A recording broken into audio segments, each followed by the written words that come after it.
지난 주일 하늘 가치관으로 살아간다는 것이 어떤 의미인가 세 가지를 말씀을 드렸습니다. 먼저는 하나님의 말씀을 배우고 예수님을 알아가는 삶을 살아가는 것이 하늘 가치관으로 살아가는 것이다. 둘째는 섣부른 판단으로 오해하지 말고 담겨있는 의미를 찾아서 살아가는 것, 그것이 하늘 가치관으로 살아가는 것이다. 그리고 세 번째는 예수님을 기억하고 예수님을 닮아가고 예수님처럼 살아가는 것, 그것이 하늘 가치관으로 살아가는 것이다 라는 말씀을 드렸습니다. 이 중에서 특별히 세 번째, 예수님을 기억하고 예수님을 닮고 예수님처럼 살아가는 사람들, 이런 사람들을 가리켜서 우리는 제자라고 부릅니다. 예수님의 가르침을 기억하고 그 예수님을 닮고 예수님처럼 살아가는 사람들, 그래서 예수님을 따라가는 사람들, 그 사람들이 제자인 것이고, 하나님께서는 우리들 모두가 진정한 제자이기를 원하십니다. 오늘 함께 읽은 오병이어의 기적에서 이어지고 있는 이 말씀은 그 결론이 이제 어떻게 되어지는지를 우리에게 소개해 주고 있습니다. 5,000명, 많게는 2만 명이나 되는 많은 사람들을 보리떡 5개 그리고 물고기 2마리로 배부르도록 먹이신 놀라운 기적을 이 많은 군중들이 경험을 하게 됩니다. 그래서 저 나사렛 예수라면 우리가 날마다 배불리 먹으며 살아갈 수 있겠다라고 하는 생각을 하게 됩니다. 그래서 그 예수님을 자신들의 왕으로 세우고자 그 예수님을 여기저기를 찾아다니는 거지요. 예수님께서는 그 사실을 알고 산으로 들어가셨다가 그 이튿날 가버나움으로 가십니다. 그 소식을 이 군중들이 듣게 되고 그 가버나움까지 많은 사람들이 예수님을 쫓아온 것이에요. 그런 그들을 바라보시면서 너희들이 나를 찾는 것은 내가 행한 표적을 본 까닭이 아니라 배부른 까닭이다라고 하시는 말씀을 들려주시면서 이들을 향해서 나는 생명의 떡이다, 나는 하늘의 양식이다, 나는 하늘에서 내려온 영원한 생명의 양식이다라고 하시는 말씀을 들려주십니다.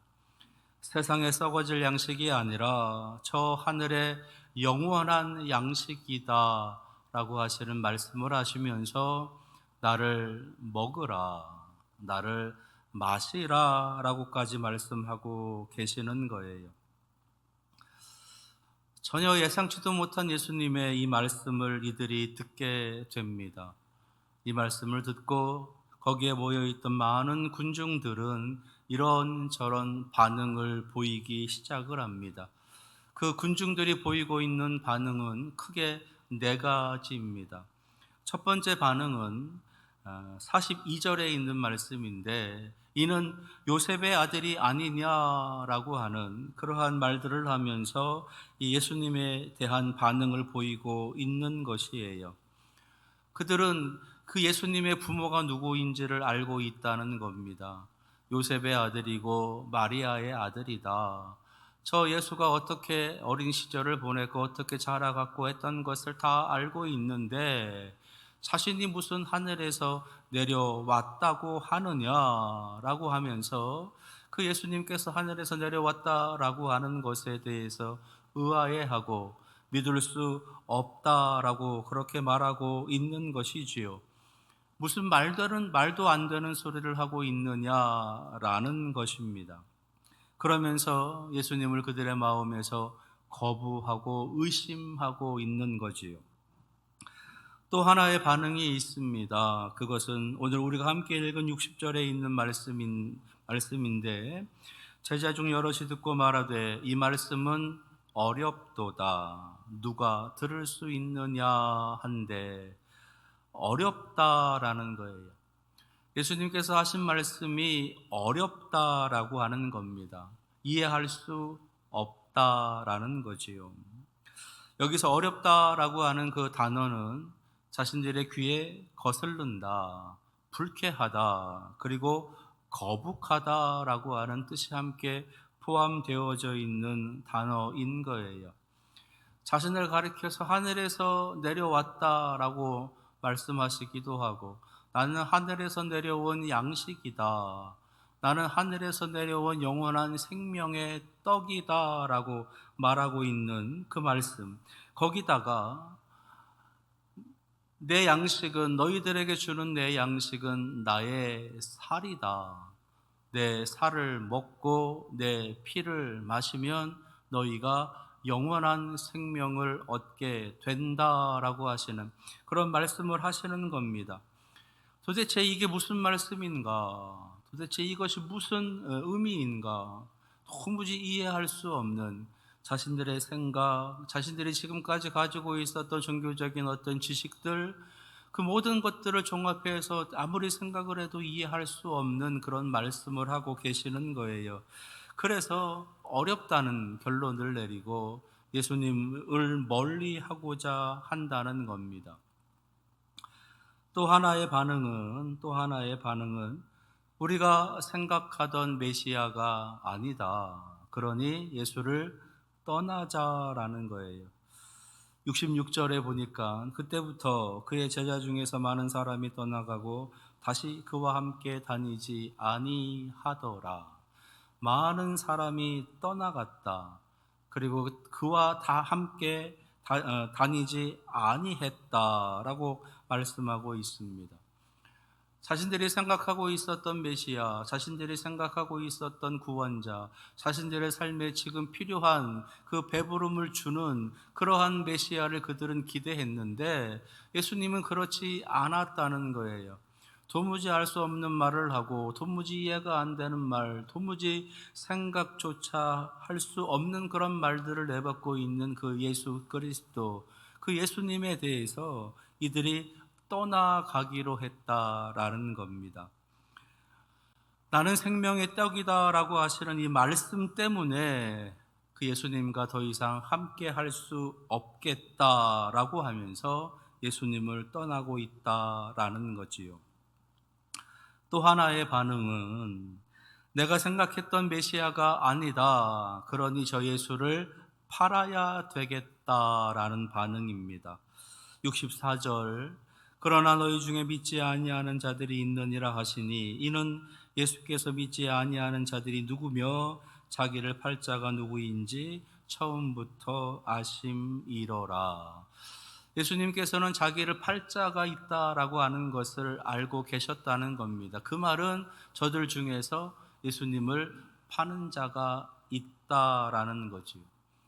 그가 예수님을 파는 이유, 돈과 바꾸는 이유는 자기들의 생각에, 자기 생각에 가지고 있었던 메시아, 구원자가 아니었기 때문이다라는 겁니다. 그래서 그 예수님을 팔게 된다라는 거지요.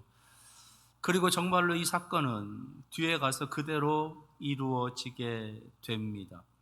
그리고 계속해서 그 예수님을 파는 자들이 그 뒤에도 계속해서 나타나고 있는 것이 교회의 역사 속에서 우리는 찾아볼 수 있는 모습들이고요. 더 나아가서 지금 우리들의 모습 속에서도 이런 모습들이 있다라는 것이에요.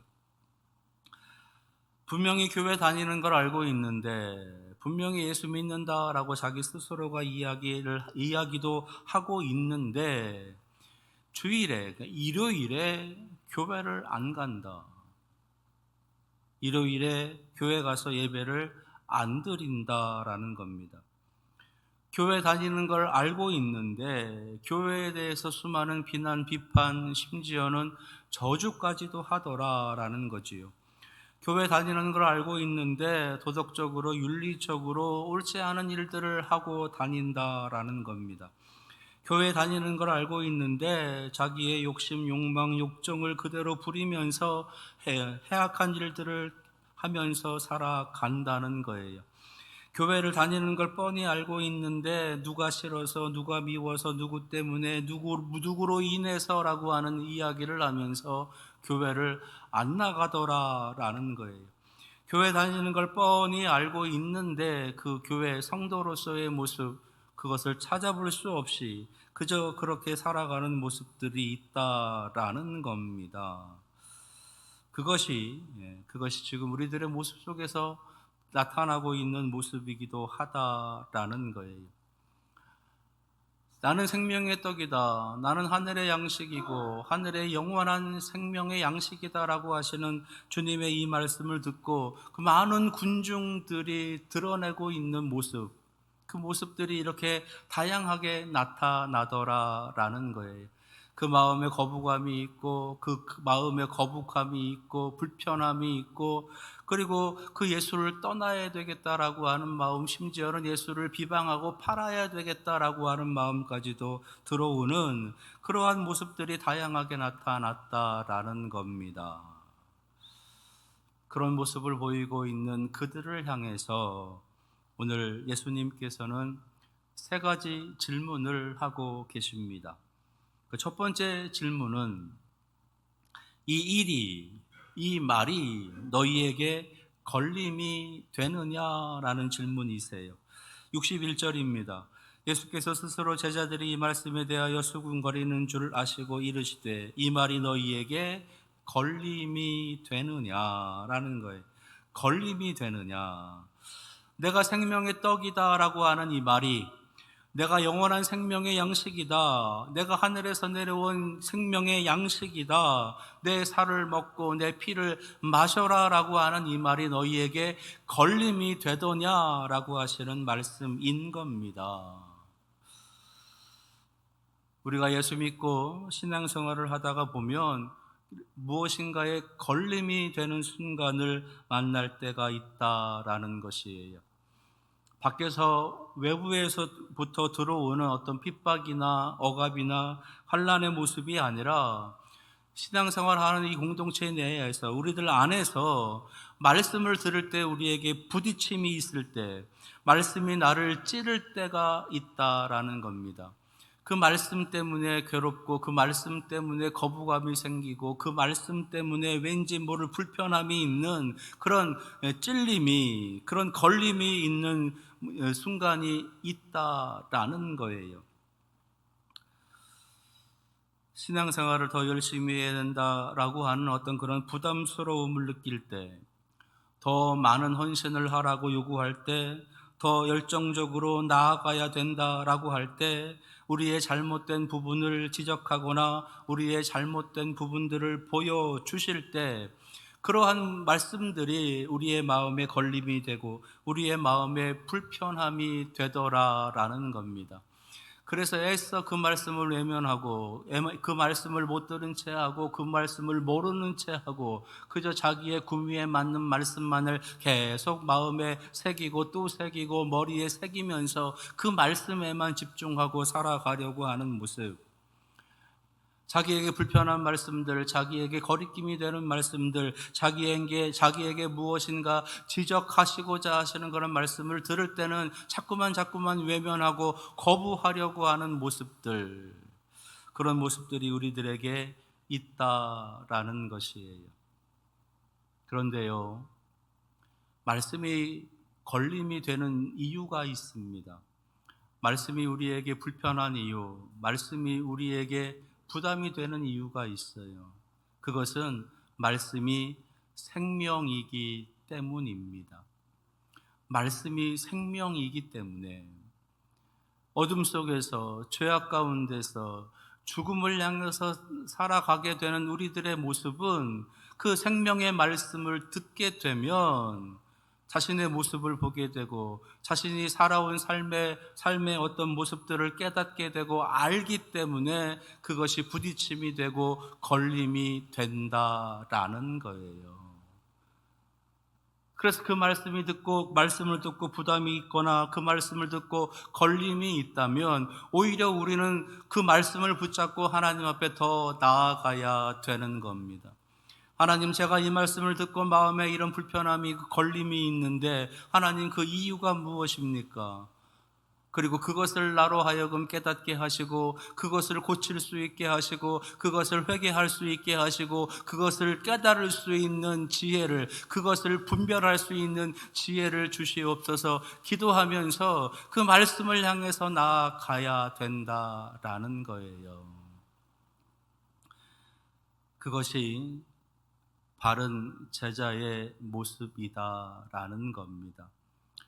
안타까운 것은 오늘 말씀 속에 등장하고 있는 예수님을 따랐던 수많은 군중들, 수많은 제자들은 그 말씀들이 그들에게 걸림이 돼서 예수님을 떠나기로, 심지어는 다시는 예수님과 함께 하지 아니하겠다 다짐하고 작정하고 그렇게 예수님을 떠났다라고 하는 안타까운 말씀을 들려주고 계시는 겁니다.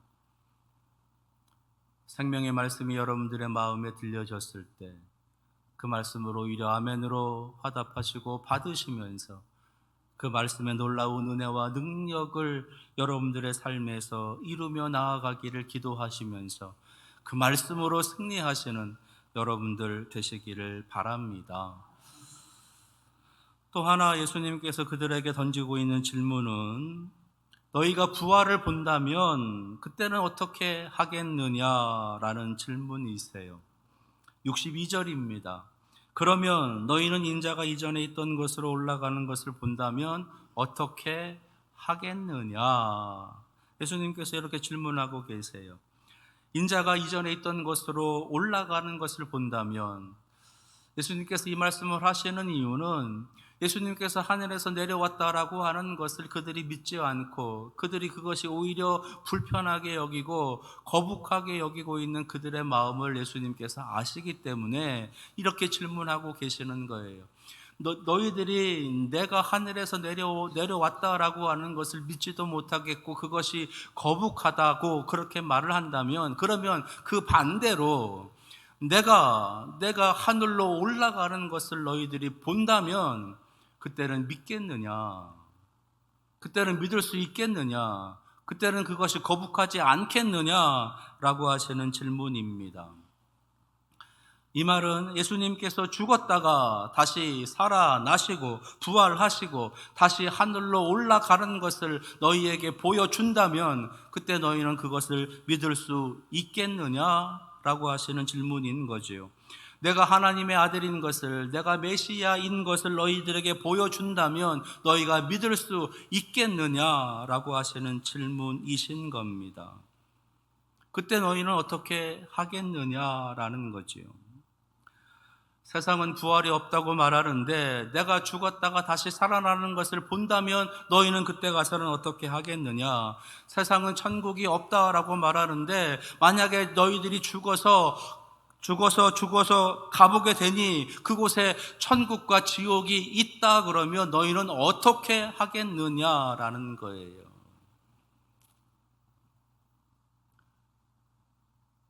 천국과 지옥, 허무맹랑한 이야기고 사람이 죽으면 그것으로 다 끝인데 라고 하는 그런 세상의 이야기들, 속세의 이야기들, 그런 소리를 들을 때마다 우리들의 마음에 천국에 대한 소망, 부활에 대한 소망, 영생에 대한 그런 소망, 그런 것들이 여전히 내 마음에 자리 잡고 있느냐, 그런 믿음이 내 속에 계속해서 있느냐라고 하는 겁니다. 어쩌면 우리는 내가 믿고 싶은 예수님만 믿으며 살아가고 있는 것은 아닌가, 내가 원하는 예수님만 믿으면서 바라면서 그렇게 살아가고 있는 것은 아닌가. 소위 세상에서 이야기하는, 세상 사람들이 이야기하는, 상식적으로 이야기하는 것들을, 그런 것들에 어쩌면 우리의 신앙이 영향을 받으면서 우리의 믿음이 계속해서 그렇게 변질되고 또 변질되고 그릇됨으로 나아가면서 어쩌면 거짓된 그런 정보와 거짓된 신앙에 대한 모습들로 그렇게 나아가고 있는 것은 아닌가라는 그런 생각들을 해보게 된다라는 것이에요. 정말로 예수 그리스도를 믿는 그 믿음을 통해서 우리는 천국에 갈 수 있는가? 정말로 그런 믿음이 여러분들에게는 있는가라고 하시는 질문이신 겁니다. 내가 부활한다면, 내가 부활하는 것을 너희가 본다면 그때 너희는 나를 믿을 수 있겠느냐라시는 질문인 거지요. 우리는 이미 부활하신 주님을 바라봅니다. 그리고 어쩌면 우리들 생에는 부활하신 예수님을 보지 못할 수도 있습니다. 왜냐하면 부활이라고 하는 사건은 이미 2000년 전에 벌어진 사건이다라는 것이에요. 그러면 나는 부활을 믿고 있는가? 예수 그리스도께서 십자가에 달려 죽으신 것, 3일 만에 부활하신 것, 이 땅에서 부활하신 후 지내시다가 저 하늘에 하늘나라로 올라가신 것, 그것을 정말 내가 믿고 있느냐라고 하는 그 우리의 믿음에 대한 질문을 예수님께서는 던지시고 계시는 거예요. 이 질문에 제가 예수님을 믿습니다. 예수 그리스도의 죽음을 믿고 예수 그리스도의 부활을 믿고 예수 그리스도의 십자가 은혜를 믿고 예수 그리스도의 대속의 죽음도 믿고 예수 그리스도의 승천, 예수 그리스도께서 계시는 저 천국을 내가 믿습니다라고 하는 그 믿음의 고백을 할 수 있는 여러분들 될 수 있기를 바랍니다. 마지막으로 세 번째 예수님께서 던지시고 계시는 질문은요, 67절 말씀에 예수께서 12제자에게 이르시되 너희도 가려느냐라는 질문이에요. 지금 예수님을 따랐던 수많은 사람들이 떠나갔습니다. 소위 제자들이라고 하는 12제자 이외에 많은 제자들로 구성되어져 있었던, 예수님을 특별히 더 따르려고 했었던 그 사람들조차도 예수님을 떠나갔습니다. 이제 마지막으로 남아있는 예수님의 12제자들, 그 제자들에게 예수님께서 물으시는 거예요. 저 사람들처럼 너희도 가려느냐? 너희도 떠나려느냐? 너희도 갈래? 라고 물으시는 거예요. 하나님의 아들이신 예수 그리스도, 우리의 구원자, 우리의 메시아이신 예수 그리스도께서 그 제자들에게 이런 질문을 하신다라고 하는 거 참 너무도 황망하고 황송하고 참담한 일인 거지요. 어떻게 예수님께서 이 지경까지 되었느냐라는 겁니다. 그렇게 많은 사람들이 예수님을 환호하고 따랐었는데 그들은 다 사라지고 이제 겨우 12명 남아있는 그 제자들을 향해서 예수님께서 너희도 가겠느냐? 너희도 떠나갈래? 라고 하시는 이런 질문을 하신다라고 하는 거 너무나 안타깝고 너무나 참담한 그런 질문인 겁니다. 근데요, 이 질문 속에는요, 제자에 대한, 제자도에 대한, 제자로서의 어떤 정신, 제자로서의 가져야 될 마음가짐, 그런 모든 것들이 듬뿍 담겨져 있는 질문인 겁니다. 예수님께서는 제자들에게 늘 말씀하셨어요. 누구든지 나를 따라오려거든 자기를 부인하고 자기 십자가를 지고 나를 따를 것이니라 라시는 거예요. 여기서 그들이 져야 될 십자가는 수많은 군중들이 예수님을 외면하고 수많은 군중들이 예수님을 거부하고 수많은 군중들이 예수님을 떠나가고 있는 이 현실 앞에서 나는 그래도 떠나지 않겠습니다. 나는 어떤 일이 있어도 예수님과 함께 할 것입니다. 나는 예수님을 향한 소망, 예수 그리스도에 대한 그 믿음 절대 저버리지 않겠습니다. 라고 하는 그 마음을 지키는 것, 그것이 제자들이 지고 가야 될 십자가였던 거예요. 어떤 상황 속에서도 예수 그리스도를 부인하지 아니하고 예수 그리스도를 향한 그 믿음을 그대로 드러내면서 살아가는 것, 그것이 그들이 져야 될 십자가였던 겁니다. 심지어는 그들의 목숨까지도 다 내어놓을 만큼 예수 그리스도에 대한 그 믿음을 지키고 살아가는 것이 그들이 져야 될 십자가였다라는 거예요. 근데요, 여기서 너희도 가려느냐라고 하시는 이 질문 속에는요, 예수 그리스도께서 제자들을 향한 사랑이 담겨져 있고, 그 사랑에 대해서 제자들에게 질문하고 계시는 질문이기도 하다라는 겁니다. 무슨 말씀이냐? 나는 끝까지 너희들과 함께 할 건데 너희도 나와 끝까지 가겠느냐라시는 거예요. 나는 끝까지 너희들을 사랑할 건데 너희도 나를 사랑하겠느냐? 나는 죽어도 너희를 사랑할 건데 너희도 나를 죽도록 사랑하겠느냐? 나는 내 목숨과도 너희를 절대 바꾸지 않을 만큼 너희를 사랑할 텐데 너희도 그럴 수 있겠느냐라고 하시는 질문이신 거예요.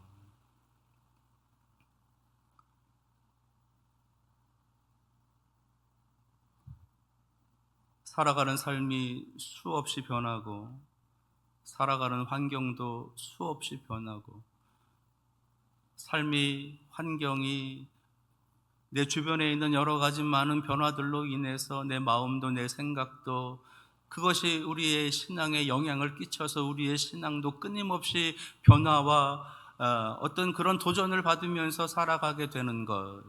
그 속에서 예수 그리스도에 대한 믿음, 예수 그리스도에 대한 그 사랑, 그거에서는 전혀 흔들림이 없이 그것을 지키며 살아갈 수 있는 것, 그것을 예수님께서는 지금 우리에게 질문하고 계시는 겁니다. 예수님께서는 그렇게 하시겠다라는 거예요. 나는 무슨 일이 있어도 너희를 사랑한다. 나는 무슨 일이 있어도 너희들에 대한 이 사랑을 버리지 않을 것이다. 비록 너희들이 설령 나를 판다고 하더라도, 너희들이 나를 부인한다 하더라도, 너희들이 나를 떠나간다 하더라도 너희들을 향한 내 사랑은 조금도 변함이 없을 것이고 그 사랑을 끝까지 내 목숨을 내놓고서라도 그 사랑을 지킬 것이다 라고 하시는 말씀이신 거예요.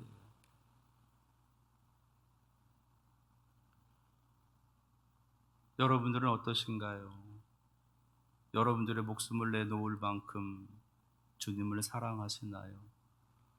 여러분들의 모든 것을 다 내어놓을 만큼 주님을 사랑하시는가요? 신앙은 사랑으로 시작되는 겁니다. 예수 그리스도에 대한 믿음은 사랑으로 시작되는 거예요. 사랑으로 시작하지 않으면 그 신앙은 무섭게 변질되는 거예요. 거부하고 거절하고 외면하고 떠나고 변질되고 심지어는 예수 그리스도를 욕되게 하고 팔아넘기기까지 하는 그런 모습이 되어진다라는 겁니다. 사랑하지 않는 신앙은 너무너무 무서운 거예요. 사랑으로 시작하지 않는 결혼이 무서운 것처럼 사랑으로 시작하지 않는 우리 자녀들에 대한 우리의 양육이 아주 무서운 것처럼 사랑으로 시작하지 않는 우리 살아가는 삶 속에 있는 모든 것들이 무섭게 변질되어지는 것처럼 신앙도 그렇게 변질되어지고 무서워진다라는 겁니다. 사랑으로 시작하지 않는 헌신은 부담이 돼요. 사랑으로 시작하지 않는 봉사는 불평거리가 됩니다. 사랑으로 시작하지 않는 헌금은 아주 아까운 게 되고요. 사랑으로 시작하지 않는 기도는 자기 만족이 돼요. 사랑으로 시작하지 않는 예배는 자기 과시가 되는 거예요. 그래서 그것은 자기 과시를 넘어서 우상이 되어져 버리는 겁니다. 하나님을 예배하러 왔다가 자기를 예배하고 돌아가요. 하나님을 만나러 왔다가 자기만 드러내고 가게 된다라는 거예요.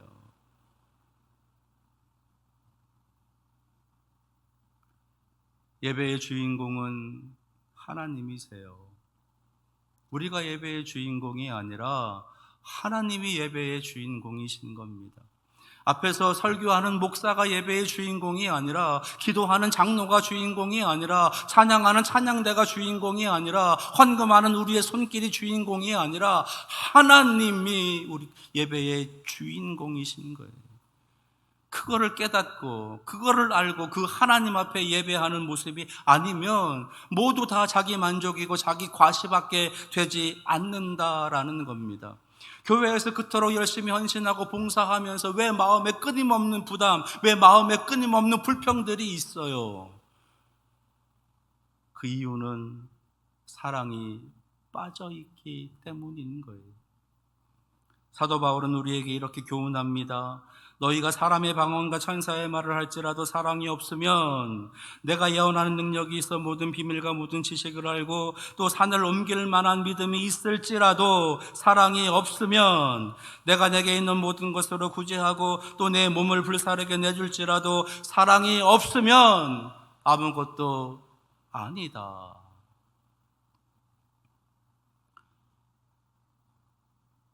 너희도 가려느냐라고 하시는 이 예수님의 질문에는 예수님의 우리를 향한 사랑의 고백이 담겨져 있는 겁니다.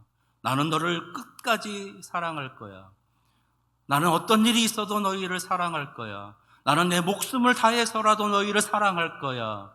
그렇다면 너희는 나를 사랑하느냐? 이 질문에 아무도 대답을 못하고 있었어요. 12명의 그 제자들이 아무도 대답하지 못하고 있었습니다. 근데 딱 한 사람이 드디어 입을 여는 거예요. 그 사람이 누구냐? 시몬 베드로입니다. 68절, 69절입니다. 영생의 말씀이 주께 있사오니 우리가 누구에게로 가오리이까? 우리가 주는 하나님의 거룩하신 자인 줄 믿고 알았사옵나이다. 영생의 말씀이 영생이 주님께 있는데 우리가 어디를 가겠습니까? 우리는 절대 떠나지 않을 겁니다.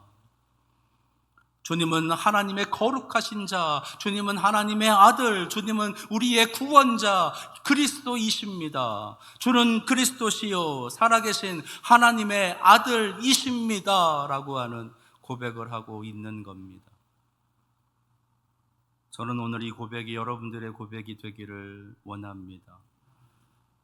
시몬 베드로가 주님을 향해서 내가 주님을 사랑하는 줄을 나보다 더 나를 잘 알고 계시는 주님께서 알고 계십니다 라고 고백하셨던 것처럼 주님을 향한 여러분들의 그 사랑의 고백, 내가 어떤 일이 있어도 주님을 떠나지 않습니다. 주님을 향한 이 사랑, 내 목숨과도 바꾸면서라도 지킬 것입니다 라고 하는 이런 사랑의 다짐, 사랑의 결단이 오늘 다시 한번 여러분들의 마음에 일어나기를 축원합니다.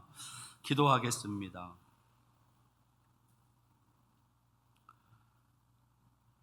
사랑으로 시작하지 않는 신앙은 우리에게 참으로 무서운 결과를 가져오게 됩니다. 주님을 향한 이 사랑, 주님께서 우리를 향한 그 사랑만큼 다시 회복하게 하여 주시어서 오늘 이 베드로가 고백하고 있는 것처럼 주님을 절대 떠나지 않고 주님을 향한 이 사랑을 절대 변하지 않도록 하나님께서 우리를 지켜 주시옵소서. 예수 그리스도의 이름으로 기도합니다. 아멘.